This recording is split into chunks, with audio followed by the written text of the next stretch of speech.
Bismillahirrahmanirrahim. Assalamualaikum warahmatullahi wabarakatuh.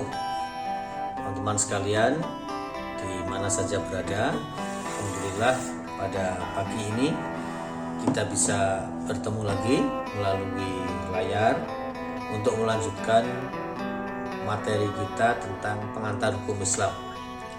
Nah, kita sudah mempelajari beberapa hal, yaitu yang terakhir adalah tentang karakteristik hukum Islam dengan menghadirkan pandangan Profesor Yusuf Qaradawi.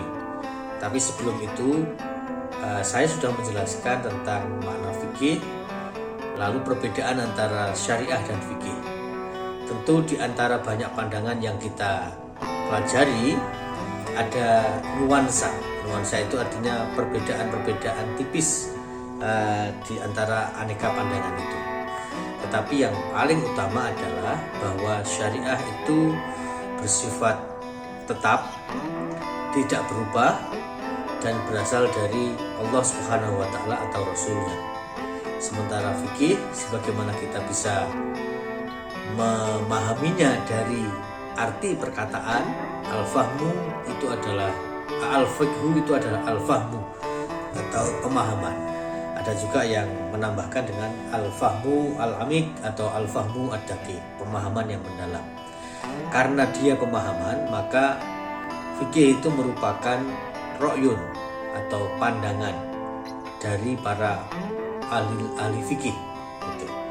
Para ahli fikih dalam memahami teks Al-Quran maupun sunnah Nabi itu bisa menghasilkan kesimpulan yang berbeda-beda. Karena itulah maka di dalam fikih itu ada kenisbian. Nah, jadi di dalam fikih ada kenisbian. Yang dimaksud dengan kenisbian itu adalah pastilah di dalam upaya untuk memahami Al-Quran dan Sunnah itu ada hal-hal yang mungkin kemungkinan kesalahannya bisa muncul gitu. Karena kalau kita mengikuti pandangan Az-Zarqa misalnya, Ustadz Az-Zarqa, dia mengatakan bahwa pemahaman fikih, pemahaman para ulama terhadap teks-teks Al-Quran dan Sunnah itu bisa mengandung kesalahan karena mereka bukan maksum. Nah gitu, itu yang paling umum. Nah, saya tidak akan mengulas lebih panjang lagi tentang persoalan fikih dan syariah, tetapi intinya adalah fikih itu banyak, syariah itu satu. Nah, karena fikih tadi merupakan pandangan atau pendapat atau penafsiran para ulama terhadap teks-teks Al-Quran dan Sunnah, maka dengan sendirinya terdapat perbedaan-perbedaan di kalangan mereka. Nah, itu ya. Nah, perbedaan-perbedaan inilah yang kemudian melahirkan aneka madhab di dalam Islam. Ketika madhab-madhab ini sudah muncul, kita akan mempelajari tentang lahirnya madhab-madhab itu dalam materi-materi berikutnya. Tapi yang ingin saya jelaskan adalah ketika madhab itu muncul, maka fikih itu berubah menjadi sebuah disiplin ilmu khusus, sebuah disiplin ilmu khusus. Kemudian kalau kita pelajari tentang makna ya, makna fikih itu kan oleh para ulama sering didefinisikan sebagai al-ahkam al-amaliyah, atau ada yang menyebut al-ilmu bil ahkam syar'iyyati al-amaliyati mustamidan min adillatiha at-tafsiliyah. Jadi ilmu tentang hukum syariah yang berkaitan dengan amal perbuatan yang disandarkan dari dalil-dalil yang rinci. Wa adillatuha hiya masdaru ahkamiha. Nah gitu. Dan dalil-dalil itu adalah tidak lain merupakan sumber hukum. Kemudian kalau kita mengikuti pandangan Mustafa Ahmad Az-Zarqa, dia mengatakan wal muradu bil ahkami al amaliyati fi hadhihi ta'rif lil fiqhi. Jadi yang kalau kita bicara tentang definisi atau ta'rif fikih itu kan al-ahkam al-amaliyah. Maka kata Mustafa Az-Zarqa, yang disebut dengan al-ahkam al-amaliyah di dalam ta'rif atau definisi ini adalah segala sesuatu yang bersumber dari syariat Islam yang diperintahkan atau disyariatkan bagi manusia min awamir wa nidham lil amal. Nah, jadi dari semua perbuatan dan aturan-aturan untuk amal perbuatan. Nah, karena itu lalu kita perlu mengetahui al-amaliyah itu apa saja yang diatur. Nah kan gitu. Jadi fikih itu kan sekali lagi al-ilmu bil ahkam syar'iyyati al-amaliyati mustamidan min adillatiha tafsiliyah. Jadi fikih itu merupakan ilmu tentang hukum-hukum syariah yang berkaitan dengan perbuatan mustamidan yang disandarkan min adillatiha atau yang diambil atau derive kalau dalam bahasa Inggris itu dari dalil-dalilnya yang terinci. Nah karena itu kita lalu bertanya, lalu yang diatur itu apa? Gitu. Atau amal-amal yang diatur di dalam fikih itu apa? Karena itu kan berkaitan dengan nizam, peraturan-peraturan. Nah karena itu Profesor Ahmad Mustafa Az-Zarqa mengatakan fal fiqhu al-islamiyyu yasmulu al-qismaini, bahwa hukum-hukum atau fikih Islam itu mengatur dua hal pokok. Nah, jadi dua hal pokok. Pertama adalah alaqatul muslimi ad-diniyati bi rabbih. Jadi amal apa alaqah hubungan muslim umat Islam ad-diniyah dalam hal konteks keagamaan bi rabbih dengan Tuhannya. Dan ini diistilahkan dengan ibadah. Kemudian yang kedua adalah wa alaqatuhu bimustama'ihi al-islami afrodan wa jama'atan.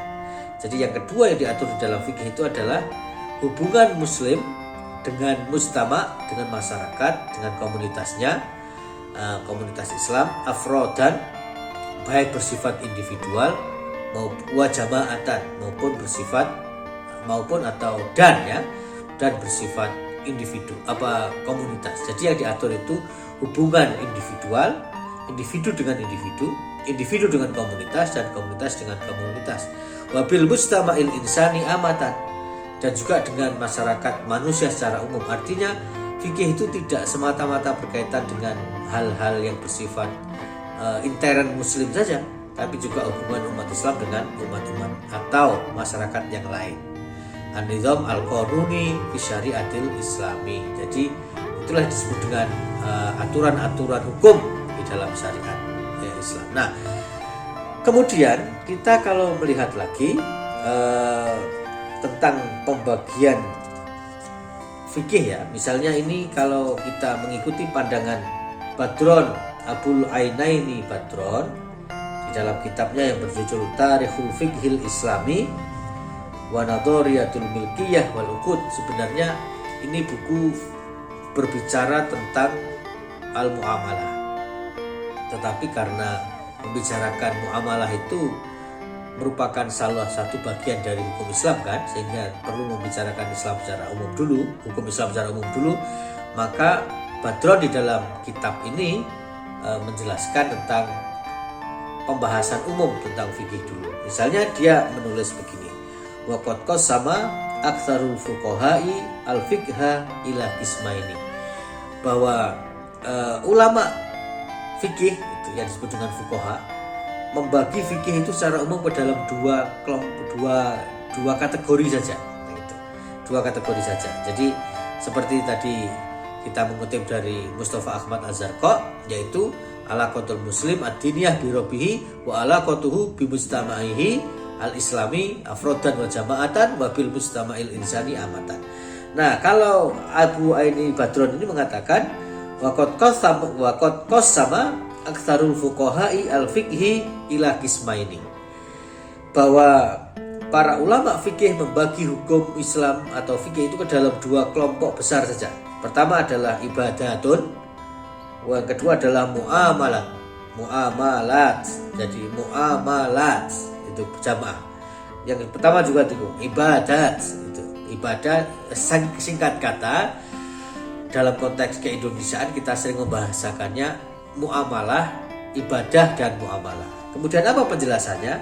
Wahia mahiyal ibadah, dia menjelaskan wahia al-ahkamu asyariyatu al-muta'alliqatu bi amril akhirati.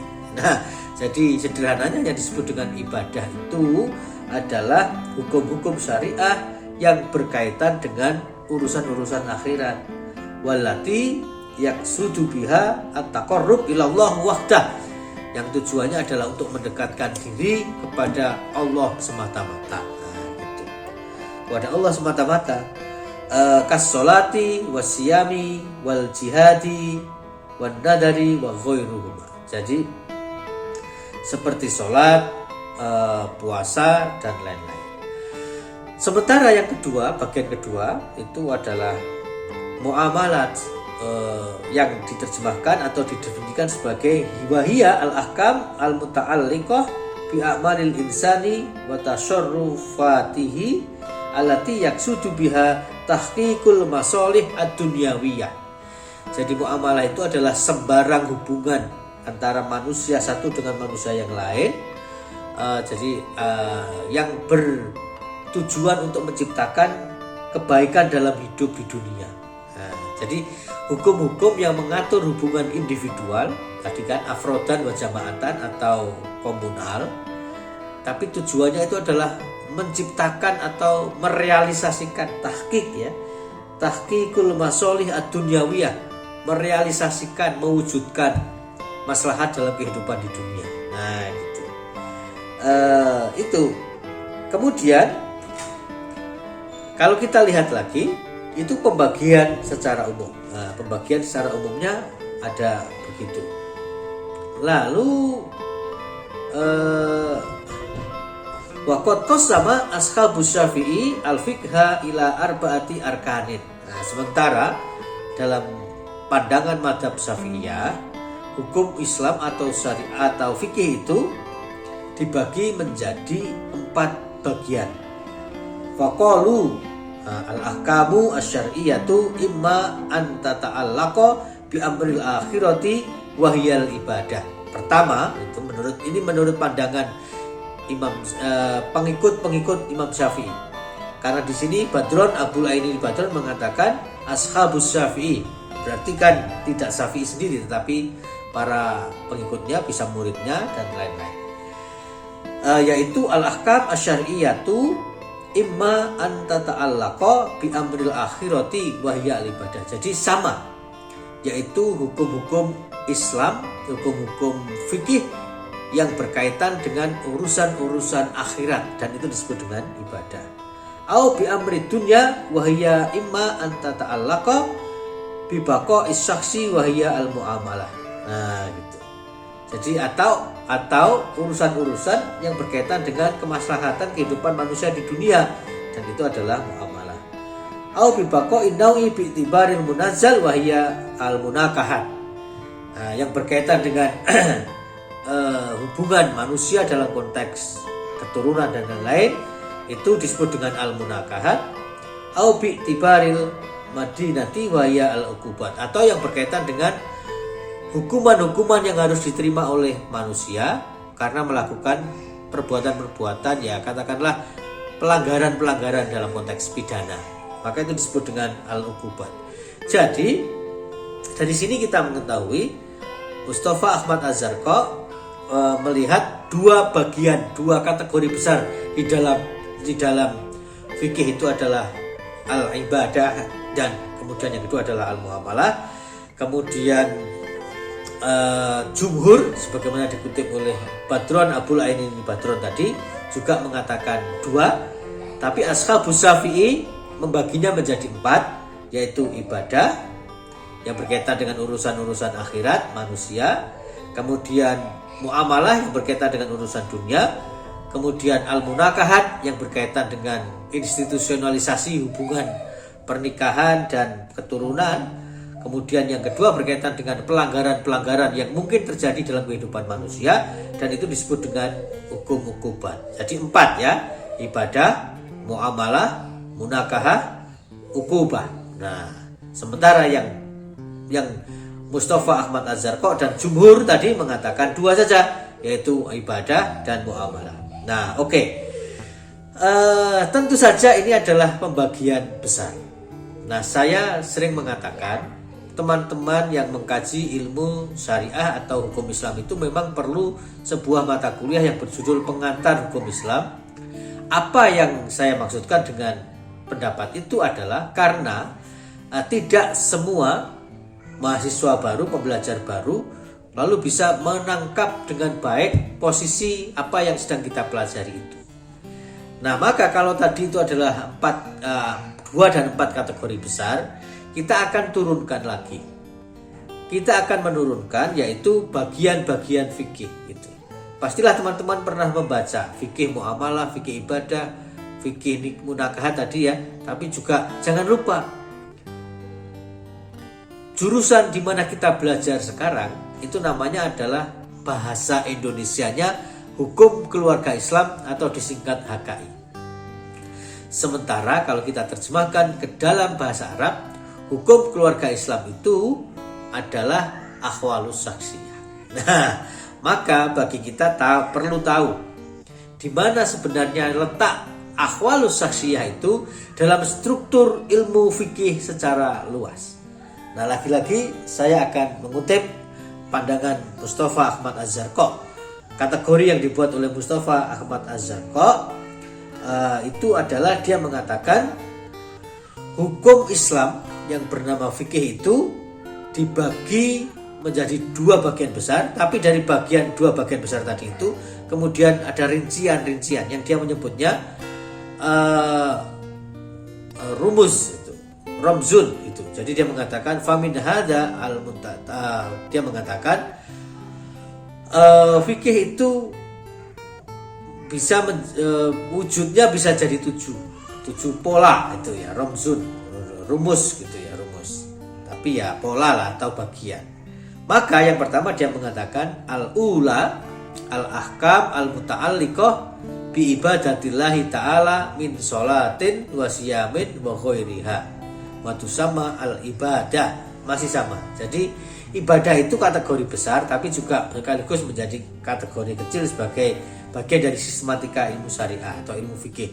Yang pertama adalah al-ahkam al-muta'alliqah bi ibadatillah ta'ala min sholatin wa siyamin wa ghairiha. Jadi hukum-hukum yang berkaitan dengan ibadah kepada Allah dari sholat, puasa dan seterusnya dan itu disebut dengan ibadah. Nah, gitu. Kemudian yang selanjutnya ats-tsaniyah itu adalah al-ahkam al-muta'alliqah bil usrati min nikahin wa talaqin wa nasabin wa nafaqatin wa wasoya wa mirasin wa tusamma fil istilahil qanuni al akhwalus saksiyah. Jadi hukum atau sistematika kedua di dalam hukum Islam itu adalah hukum yang berkaitan dengan urusan-urusan keluarga. Karena itu limada tusamma hadhil ahkam al akhwal as-saksiyah li'annaha tata'allaqu bil ahkamil usrah. Nah gitu ya. Maka disebutkan al ahkam al muta'alliqah bil usrah min nikahin, jadi menikah, wa tolaqin, talak ya, wa nasab, nafkah, aturan-aturannya, wasiat dan miras. Itu ya. Saya kira kita bisa melihat itu dengan baik. Dan disebut di dalam hukum, istilah hukum ini disebut dengan akhwalus saksiyah. Nah, jadi teman-teman tahu ya sekarang di mana posisi akhwalus saksiyah itu dalam struktur ilmu syariah secara umum. Nah, gitu. Sehingga kalau sekarang belajar di sebuah jurusan atau program studi yang namanya hukum keluarga Islam atau akhwalus saksiyah, nahnu na'rif, kita semuanya tahu aina itu. Aina naku, kita sekarang ini berada di mana, itu posisi kita berada di mana. Berarti kita adalah salah satu cabang ilmu syariah atau ilmu fikih yang khusus berbicara tentang persoalan-persoalan dalam kehidupan keluarga. Tetapi sekali lagi, karena hukum akhwalus saksiyah itu adalah satu di antara banyak cabang atau di dalam sistematika ilmu fikih tadi itu, maka mengetahui ilmu fikih secara umum menjadi juga sangat penting. Karena kita tidak mungkin bisa menjadi spesialis tanpa terlebih dahulu menjadi generalis. Untuk menjadi ahli di dalam fikih ahwalus saksiyah misalnya, kita juga tidak bisa menolak pengetahuan tentang usul fiqh, pengetahuan tentang hukum-hukum Islam yang mendasar, perbedaan syariah dan fikih, sejarah syariah, fikih dan seterusnya.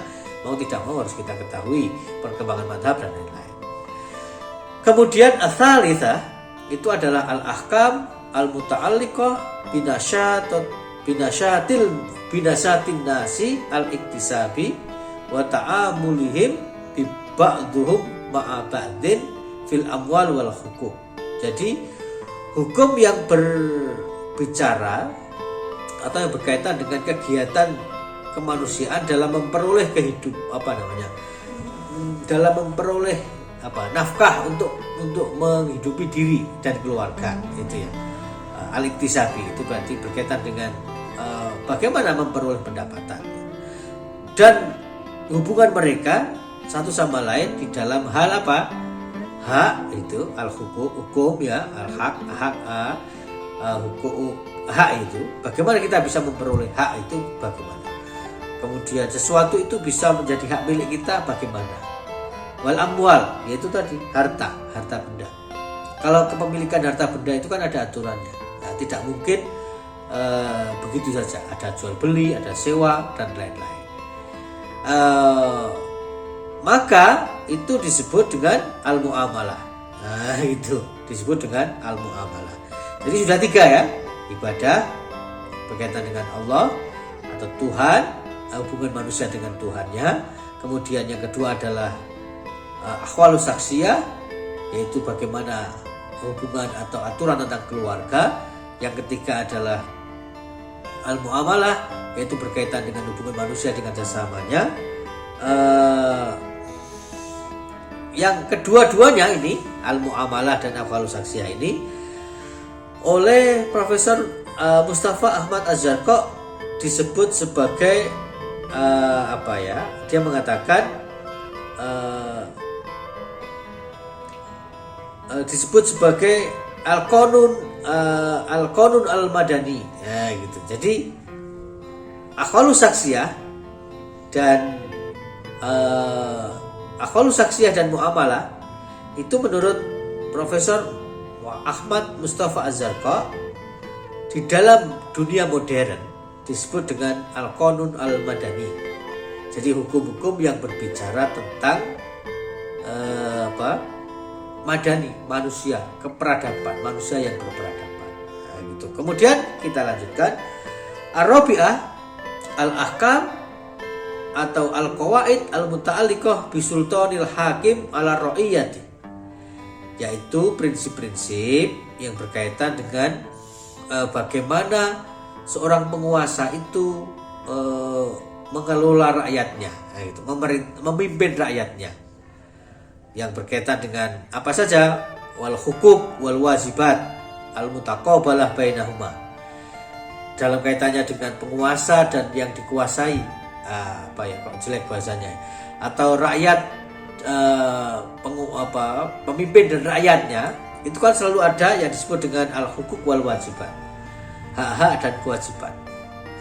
Nah, itu kan tidak bisa dihindari.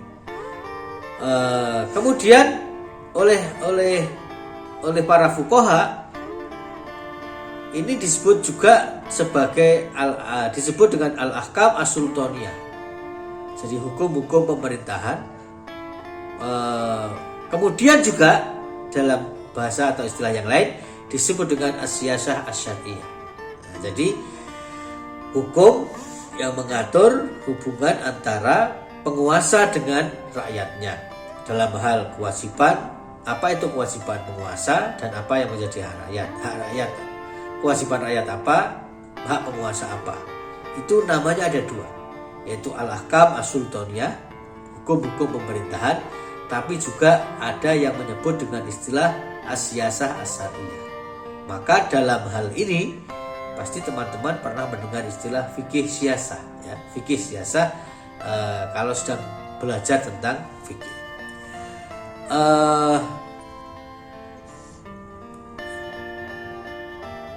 Kemudian ada ini ya, yang kelima, al-khamisah al-ahkam wal qawaid al-muta'alliqah bi iqabil mujrimin. Yang mengatur bagaimana pelanggar-pelanggar hukum itu harus dihukum. Jadi mujrimin. Jadi itu disebut dengan jarimah ya, jarimah. Kalau kita bicara tentang hukum itu jarimah, maka ada hukum pidana Islam. Itu hukum pidana Islam. Nah, itu waktu sama al-uqubah dan disebut dengan uqubah. Itu namanya uqubah. Jadi hukum pidana Islam. Jarimah itu loh, jarimah. Hukum pidana Islam. Oke, kemudian yang keenam adalah al-qawaid alladzi tunadzimu alaqata dauliyah al-islamiyah bidualil ukhra, yaitu prinsip-prinsip hukum yang mengatur hubungan antara negara dunia Islam, negara-negara Islam, dunia Islam ya, ad-daulah al-islamiyah, arti kata dasarnya ya negara Islam, tapi juga menurut saya bisa diperluas maknanya menjadi dunia Islam, karena kalau kita berbicara tentang sistem pemerintahan hari ini, saya kira tidak semua negara yang mayoritas penduduknya Muslim itu adalah secara konstitusional dan formal disebut dengan negara Islam. Tetapi dalam konteks politik global dan internasional tetap dipertimbangkan.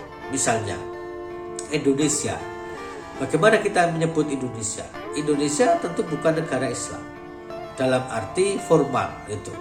Tetapi fakta bahwa di Indonesia Muslim itu adalah penduduk dengan jumlah mayoritas, dan dengan demikian maka dimensi-dimensi kehidupan di dalam agama, di dalam kehidupan masyarakat Indonesia itu tidak bisa dilepaskan dari Islam, iya. Tetapi kan bukan negara Islam, sehingga kalau yang disebut dengan alaqah wa ad-daulah al-islamiyah itu ad-daulah dalam artinya yang formal, tentu Indonesia tidak masuk. Sehingga menurut saya ini lebih luas dari sekadar ad-daulah, tapi juga ya al-alam al-islami. Sehingga saya akan menafsirkan yang disebut dengan pada konteks sistematika hukum yang keenam ini adalah prinsip-prinsip dasar atau hukum-hukum pokok yang mengatur tentang hubungan antara dunia Islam dengan dunia lain, di luar Islam. Itu ya hubungan internasional lah gitu kira-kira. Kan disebut dengan bidualil ukhra.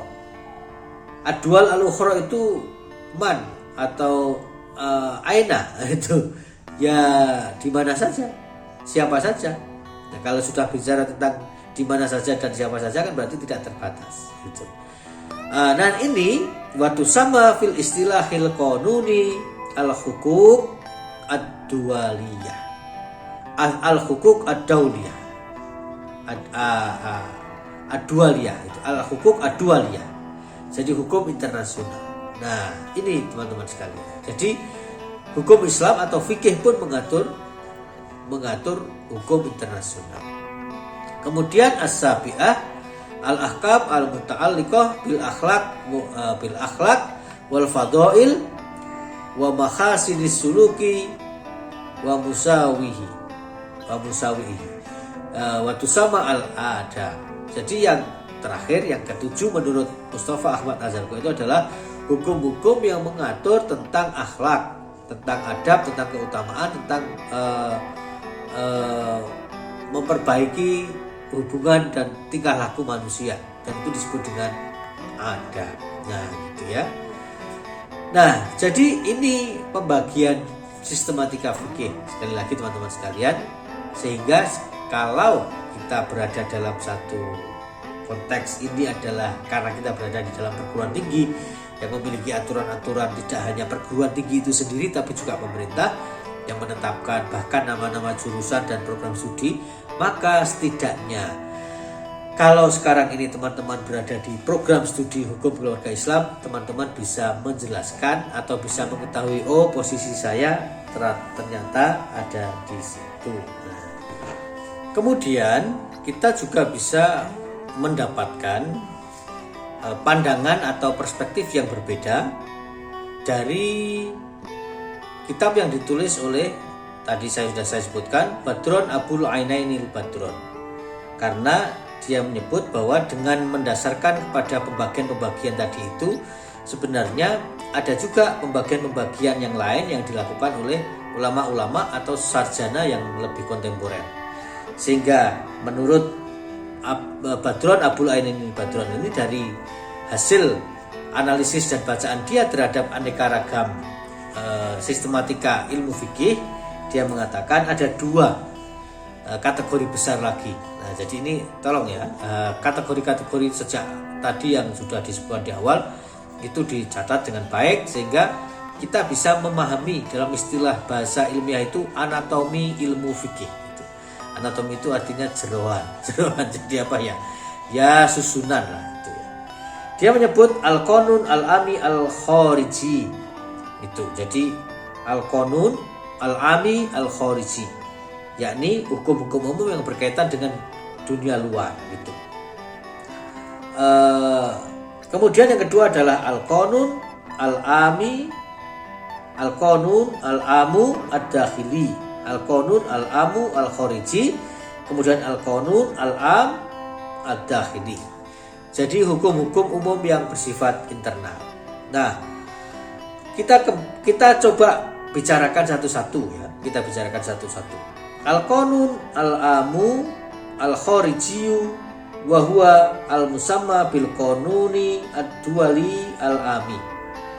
Jadi hukum yang berkaitan dengan dunia luar atau orang luar itu disebut atau dinamakan dengan hukum-hukum internasional umum. Waladhi yaksudu bihi majmu'ul qawaid allati tahkumu ala qads ad-duwali ba'duha bi ba'din fil kharbi wasilmi. Nah, apa saja yang dibahas di dalamnya? Dia mengatakan ala qads ad-duwali, hubungan-hubungan antara bangsa atau antar bangsa satu sama lain yang berkaitan dengan al-harbu wasilmu, dalam keadaan bagaimana kalau perang, bagaimana kalau damai. Wa qad jaa fil fiqhi al-islami tahta unwan asyar wal jihad. Nah, itu yang kalau kita bawa ke dalam hukum Islam, hukum internasional umum tadi itu yang berkaitan dengan al-harbu wasilmu, perang dan damai, itu disebut dengan asyar wal jihad. Ini jadi kemudian laqad afrada ba'dul fuqaha'i lahu dirasatun khosatun, tetapi sebagian ulama mengatakan asyar wal jihad itu pembahasan khusus yang sangat khusus gitu. Gitu ya. Jadi ini berkaitan berkaitan dengan hukum-hukum dunia luar. Lalu yang kedua adalah al-qanun al-amu al-dakhili, hukum-hukum umum yang bersifat internal. Itu ada wa huwa asyamilu lil qanuni dusturi wal idari wal jinai. Aidan qad tatanawalahu al-fuqaha fi mawadhi'in mukhtalifah. Nah, jadi menurut Badron Abul Ainainil Badron ini, hukum kedua itu disebut dengan al-qanun al-am ad-dakhili, hukum-hukum internal yang bersifat khusus. Internal berarti mengatur umat Islam sendiri. Wa huwa as-samil lil qanun, di dalamnya ada 3 bagian besar, yaitu ad-dusturi. Ad-dusturi berarti undang-undang negara ya. Al-idari, administrasi, perkantoran, berarti kan manajemen dan perkantoran. Wal jinai, yaitu hukum jinayah, hukum pidana. Yang tadi ada istilah ukubah tadi. Maka menyadari keadaan seperti itu, Badron Abul Ainainil Badron kemudian mengatakan aidan qad tatanawalahu al-fuqaha'u fi mawadhi'in mukhtalifatin. Jadi para ulama, para ahli fikih menggambarkan dengan aneka ragam istilah yang berbeda-beda. Nah, gitu ya. Nah, ini memang menjadi satu hal yang patut kita pertimbangkan dan betul perlu difahami oleh teman-teman semuanya, bahwa salah satu ciri dunia ilmiah itu adalah bersifat komparatif. Komparatif itu artinya bersifat perbandingan. Jadi teman-teman harus melakukan perbandingan. tidak cukup dengan mengetahui hanya satu, sehingga tentang sistematika ilmu fikih ini tadi saja kita sudah banyak mengutip aneka kategori, karena memang begitulah hakikat dunia ilmiah, supaya kita bisa mengetahui aneka pandangan. Kemudian Badron menjelaskan lebih rinci lagi tentang hukum-hukum itu tadi. Pertama dia mengatakan fal qanun ad-dusturi wa huwa alladhi yuhaddidu nidhamal hukmi fid daulah.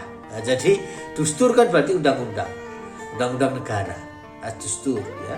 Maka dia mengatakan itu adalah merupakan hukum yang mengatur atau membatasi bagaimana negara itu dijalankan. Hukum di dalam negara itu dijalankan.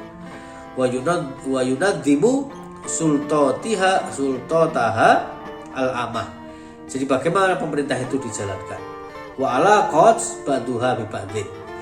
Hubungan antar lembaga negara, ya. Hubungan antara rakyat dengan penguasa.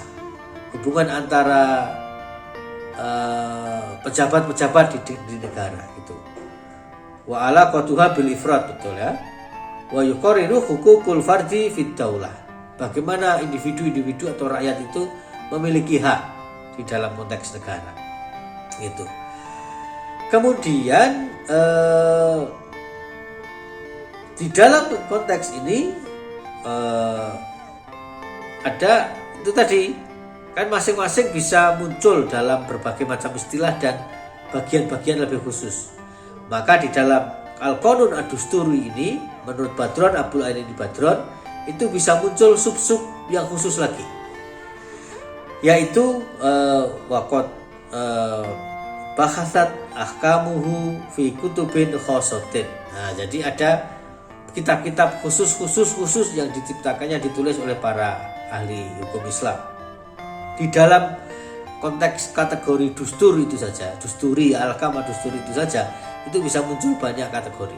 Misalnya as-siyasah asy-syar'iyyah. As-siyasah asy-syar'iyyah itu mengatur bagaimana politik hukum, kira-kira begitu. Atau lebihnya itu hubungan-hubungan tadi itu. Kemudian al-ahkam as-sultaniyah, gitu. Jadi hukum-hukum yang mengatur tentang perilaku atau bagaimana seorang penguasa. Kemudian dia juga mengatakan ada kitab yang terkenal, wa min asyhari hadhil kutub as-siyasah asy-syar'iyyah fi islahir ra'i war ra'iyah li Ibnu Taimiyah.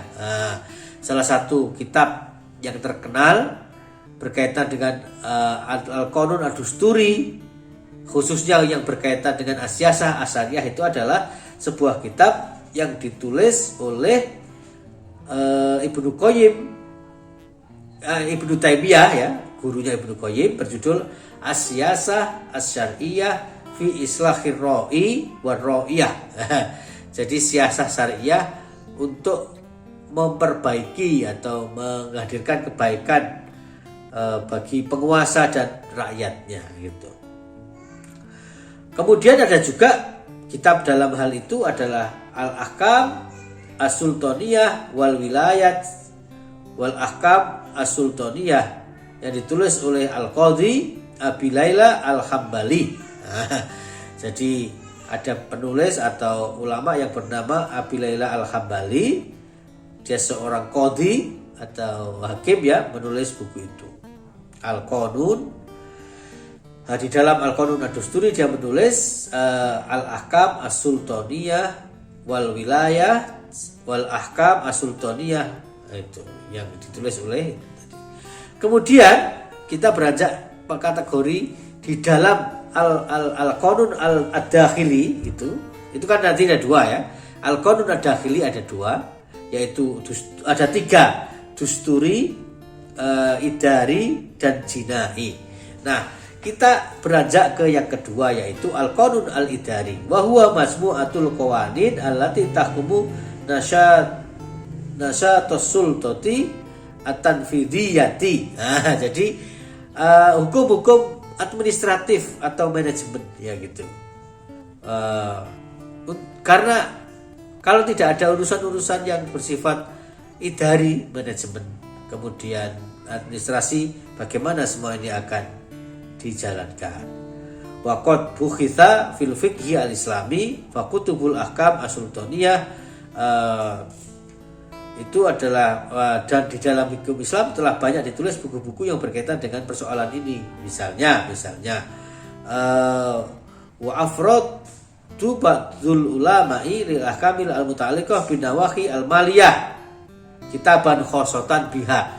Jadi ada yang khusus mengatur tentang keuangan.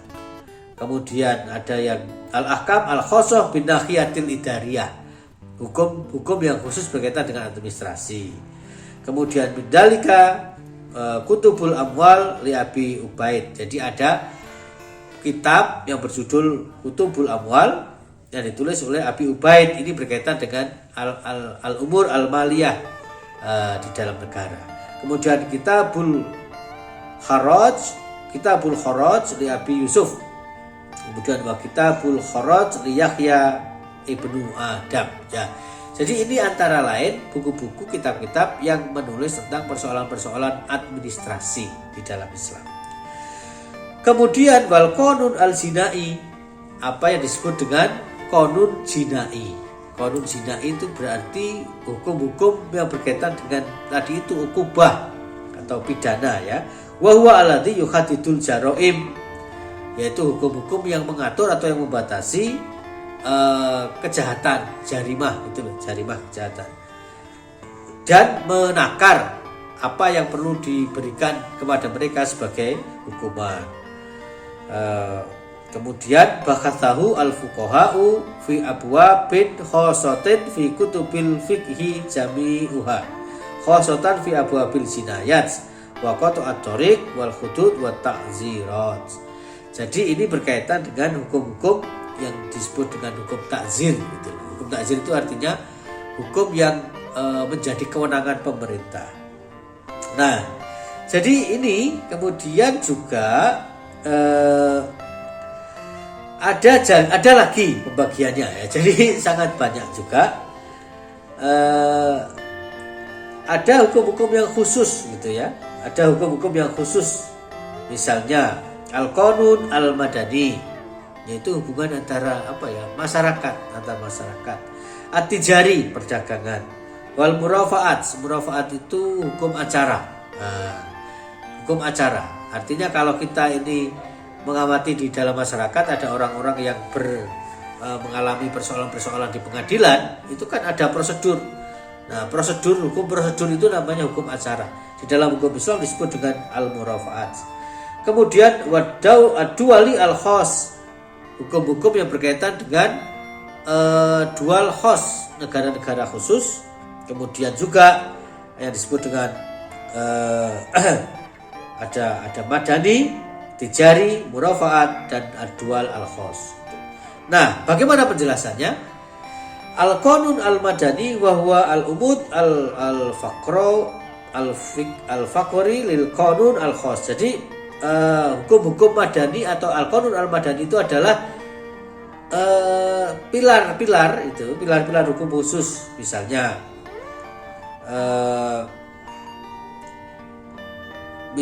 tentang di sini jazaan kabiron minal muamalati fil fiqhil islami min dzalika abwabul buyu' wa rahun wal ijarah. Jadi hukum-hukum yang lebih khusus di dalam muamalah tadi itu loh. Itu jadi ini ada gini, muamalah itu di dalamnya ada yang lebih khusus lagi. Misalnya tentang jual beli.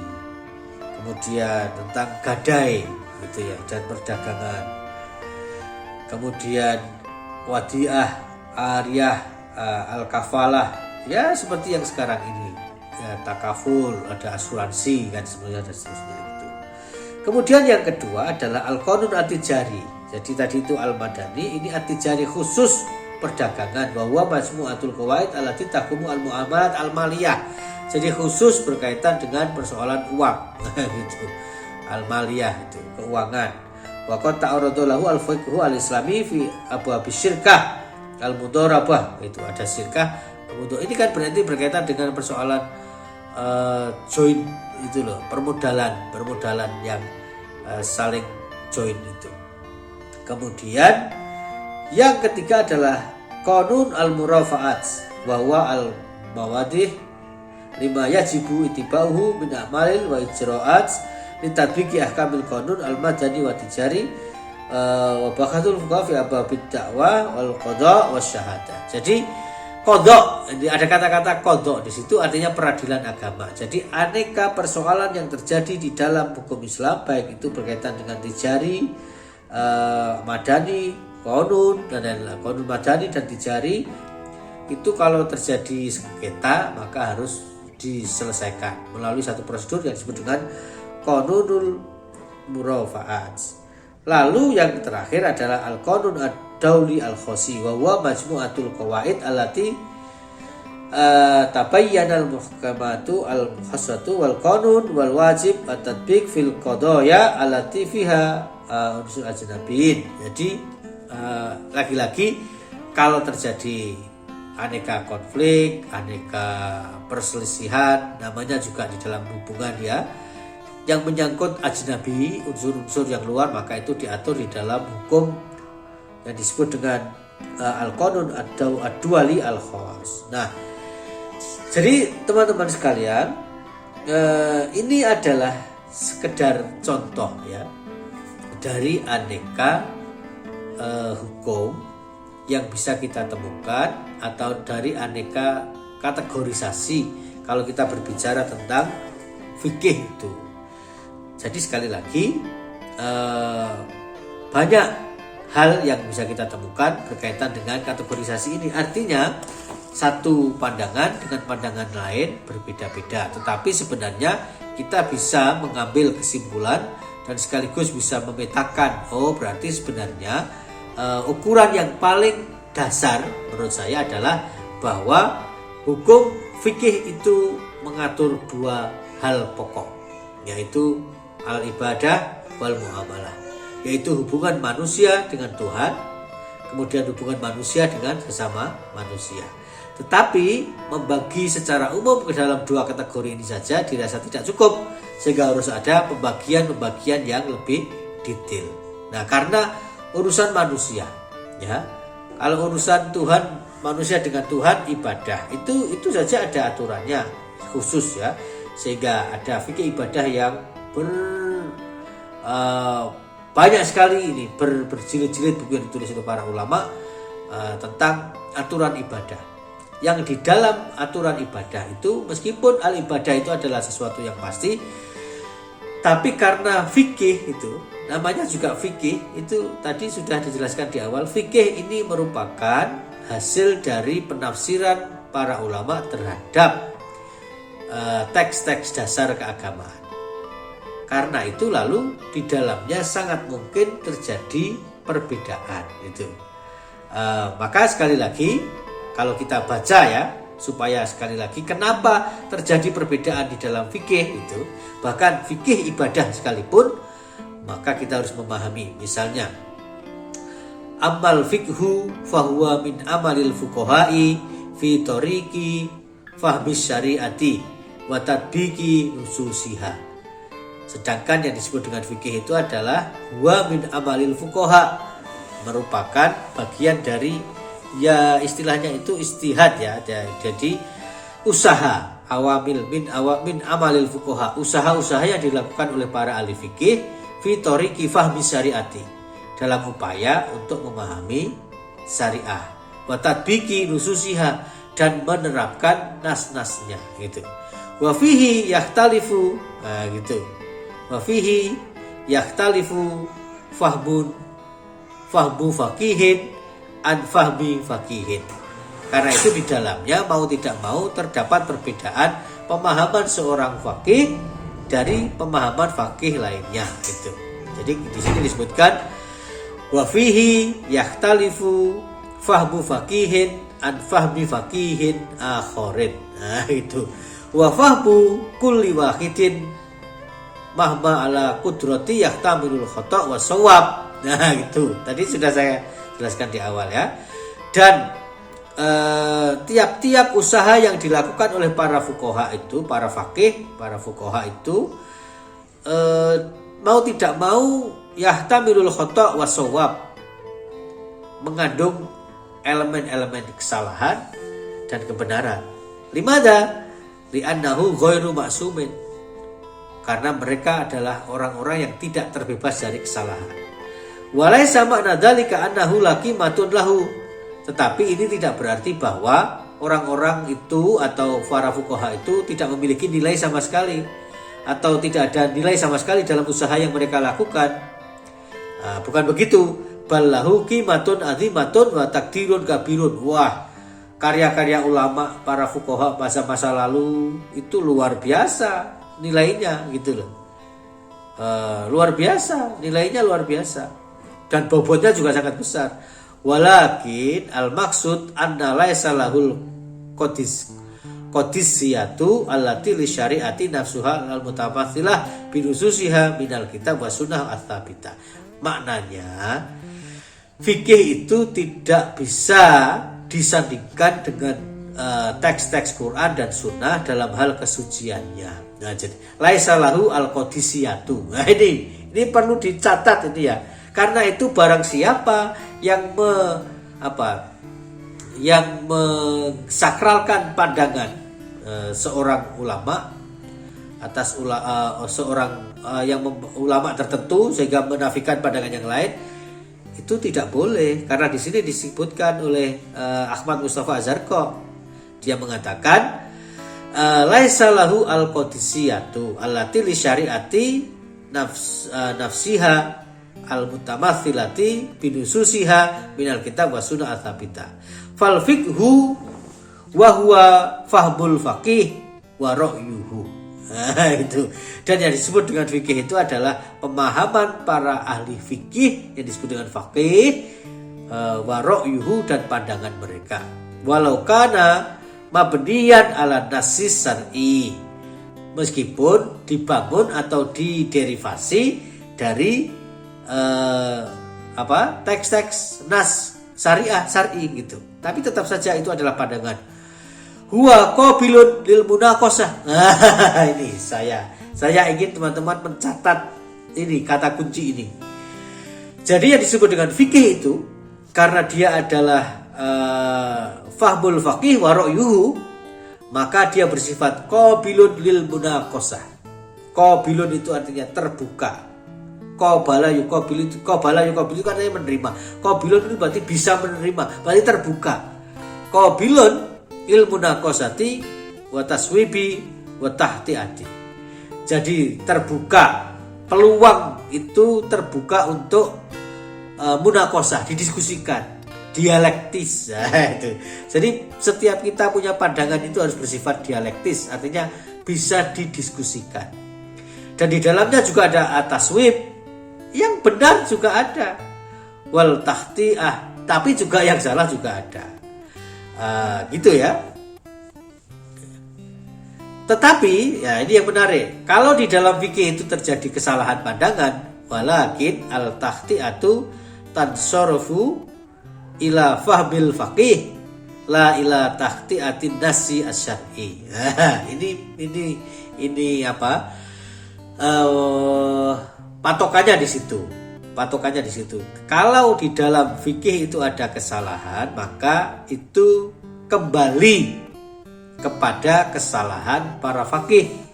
La ila tahtiatin nasi asyari, bukan teks syariahnya yang salah, tetapi pemahaman kita, pemahaman orang, pemahaman manusia, pemahaman faqih, pemahaman mujtahid terhadap teks-teks itu yang kurang benar. Wa min thamma, dan karena itu ikhtalafa ara'ul fuqaha'i, maka pandangan-pandangan ulama itu berbeda-beda.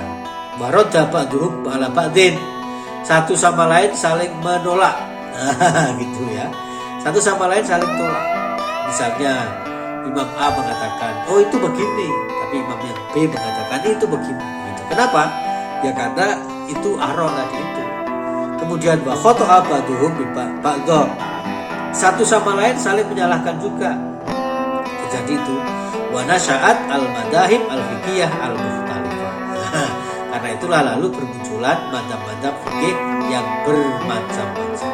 Nah, teman-teman sekalian, Jadi inti dari materi kita pada hari ini adalah kita berbicara tentang sistematika ilmu fikih.